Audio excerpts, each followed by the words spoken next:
Today, I'm going to explain an adventure movie called Upon the Magic Roads. Spoilers ahead. Watch out and take care. The movie opens in a Russian town as a mythical creature runs freely over a wheat field. The animal is so fast that it leaves a trail of bright, golden light in its wake. After it gathers enough speed, it jumps and vanishes right into the clouds. My dreams when I take melatonin. Early the next morning, the farmer who owns the wheat field rings a distress bell to call his 3 sons. The youngest one, named Ivan, wakes up his 2 brothers before bolting towards the bell tower. They soon arrive at the place only to discover it in ruins. The wheat field, which is their only source of income, is now partially destroyed. Father scolds his sons for not being vigilant enough and orders them to patrol the fields after sunset, but the 2 older brothers use their seniority and force Ivan to do the task alone. That night, Ivan sits alone on the edge of the wheat field, talking to his pet hedgehog. Everything seems to be normal until he Really? He's talking to Sonic. Until he notices the silhouette of a huge mare approaching the field. The animal also sees him and begins to gallop away, but Ivan quickly throws a rope in its general direction and manages to land it around its neck. However, the mare is simply too powerful for Ivan and yanks him through the fields and meadows. It begins to glow like a silver star as it drags him effortlessly. The mare even jumps high enough to fling him through the clouds, giving him a mesmerizing view of the whole village. This is the same mythical creature that was running amok in the wheat field last night. But when the mare comes down, it lands right into a bog while Ivan crashes on solid ground. He sees the poor animal gradually drowning and tries to help it, completely forgetting what his real mission was. Ivan ties up the rope to a nearby wheat mill and slowly pulls the animal out of the bog. The mare, now extremely tired and afraid, sheds a single tear. This moves Ivan, and he releases the animal, but only after making it promise that it will no longer trample on their fields. The mare neighs in agreement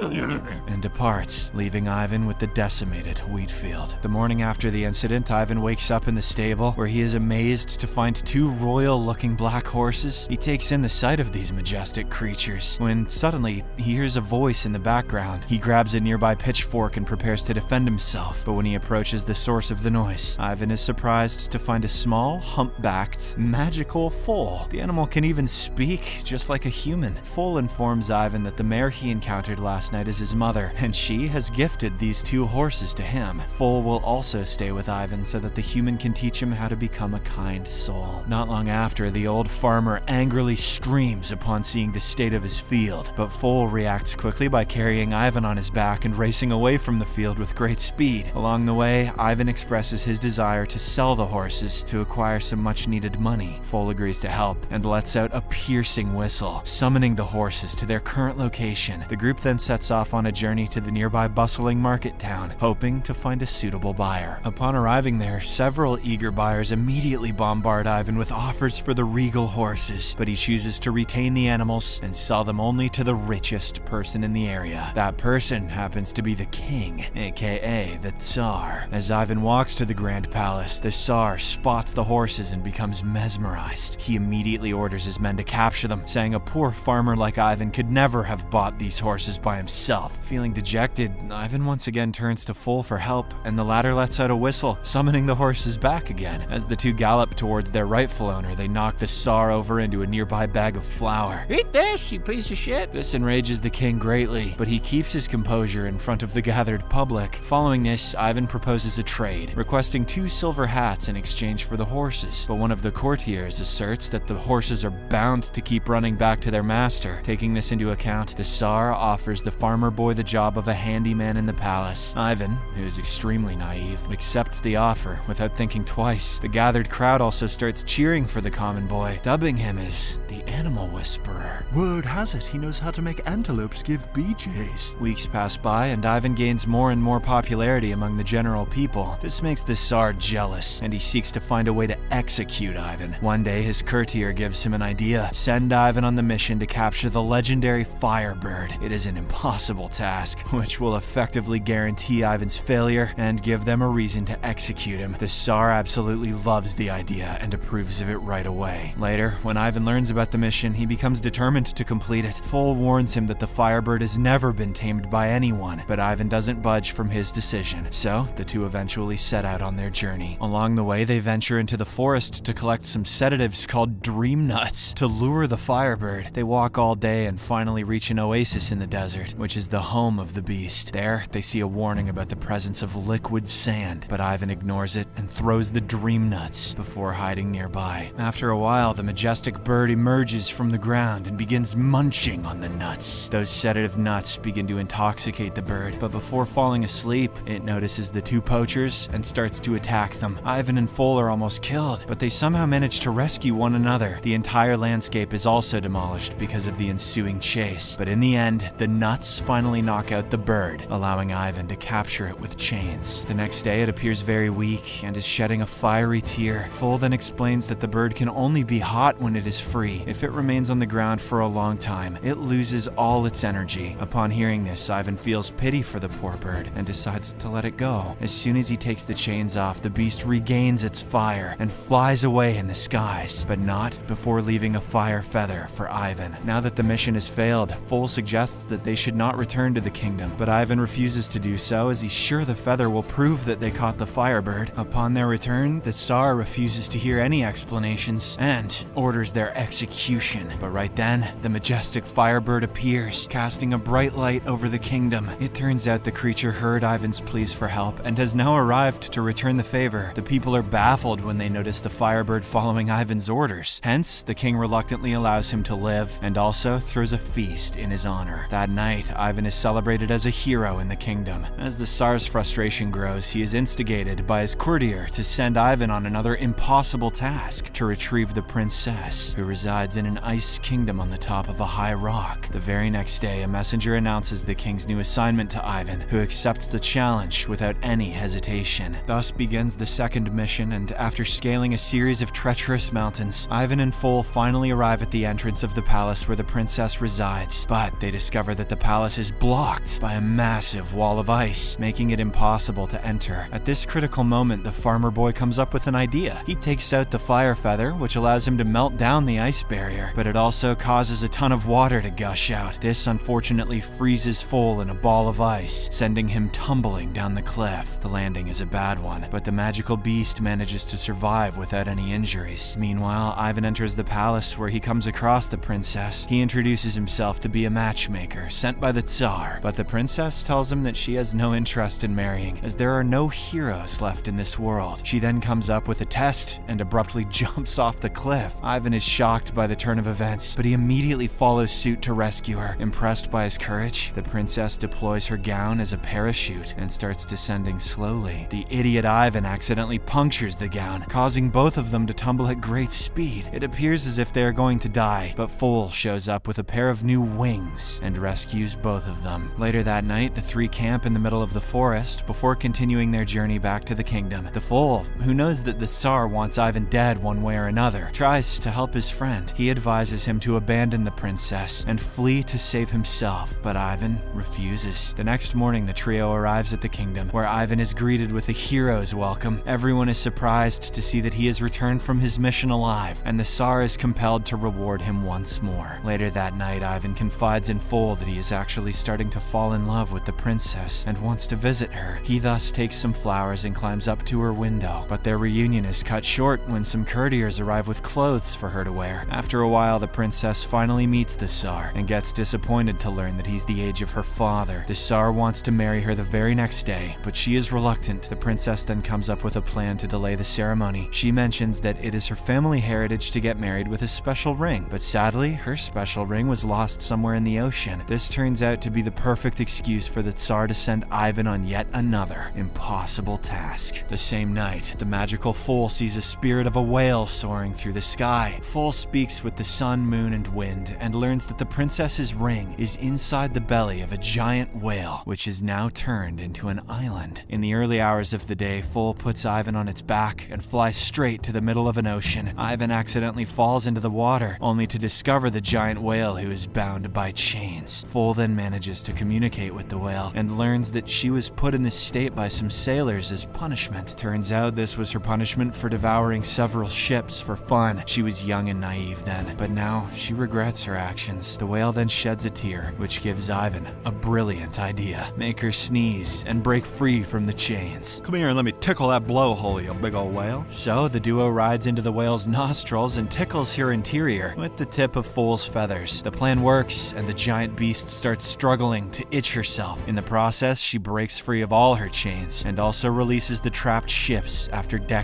The whale then rewards Ivan and Foal the precious ring as a gesture of gratitude. In the next scene, the two make their way to the princess's window to deliver the ring, but their presence does not go unnoticed as guards and a courtier spot them through a scope and rush to capture them. The commotion wakes the Tsar, who grabs his gun and rushes to his window. He then cruelly shoots Foal without any hesitation. On the other hand, the guards storm into the bedchamber and arrest Ivan, falsely accusing him of trying to kidnap the princess. With all the roadblocks out of the way, the Tsar is ready to marry the princess, but she demands that he rejuvenate himself through a recipe passed down from her grandmother. She requires him to bathe in 3 cauldrons, one filled with boiling water, the second with ice water, and the third with boiling milk. He needs some milk! Sensing that it may be a trap, a courtier advises the Tsar to first test the cauldrons on Ivan. That night, the princess secretly confides in Foal that she knows how to pass through her rejuvenation test. She reveals that throwing her grandmother's ring in the first cauldron, a feather from the firebird in the second, and the flower of life and death that grows at the end of the world in the third cauldron will cancel out the deadly effects of each. Foal, who was injured by the gunshot earlier, knows that it is a treacherous mission that may result in his demise, but for the sake of his best friend, he sets out to find the mythical flower. He then uses his lightning speed to travel to the end of the world. Foal eventually finds the flower, but it warns him that whoever plucks it will be awaiting death. Despite the ominous warning, Foal plucks the flower to save Ivan. The following day, the Tsar declares that he is giving Ivan a chance at redemption and orders him to jump into the cauldrons. The latter believes that he is about to die, so he bravely professes his love for the princess. He then jumps into the boiling water, but right then, the princess throws her ring into the first cauldron, helping Ivan to emerge unharmed. In the second cauldron, the firebird drops a feather, keeping him safe once again. Meanwhile, Foal manages to deliver the flower just in time for Ivan to be saved in the third and final cauldron. After successfully completing his tasks, Ivan appears before the princess, who is amazed at his transformation. The Tsar is also shocked, and believing that the recipe actually makes people younger, he jumps into the first cauldron, but as soon as he does so, a huge bubble emerges and carries him away inside of it. The people of the kingdom only laugh at his misfortune and instead start chanting for Ivan. The Tsar was a twat! Whoops. Meanwhile, the princess and Ivan notice that Foal is missing, so they start searching for him. They soon find him sitting patiently, waiting for his death, as he had plucked the mythical flower. Fortunately, the princess reveals that the flower's warning was simply a test to assess the bravery of the person who picked it. She also clears that if Foal had not plucked it, he would have actually died right there. Hearing this, Foal delightfully gets up and hugs his best friend. The movie ends as Ivan and the princess finally get married and take over the kingdom as the newly crowned king and queen.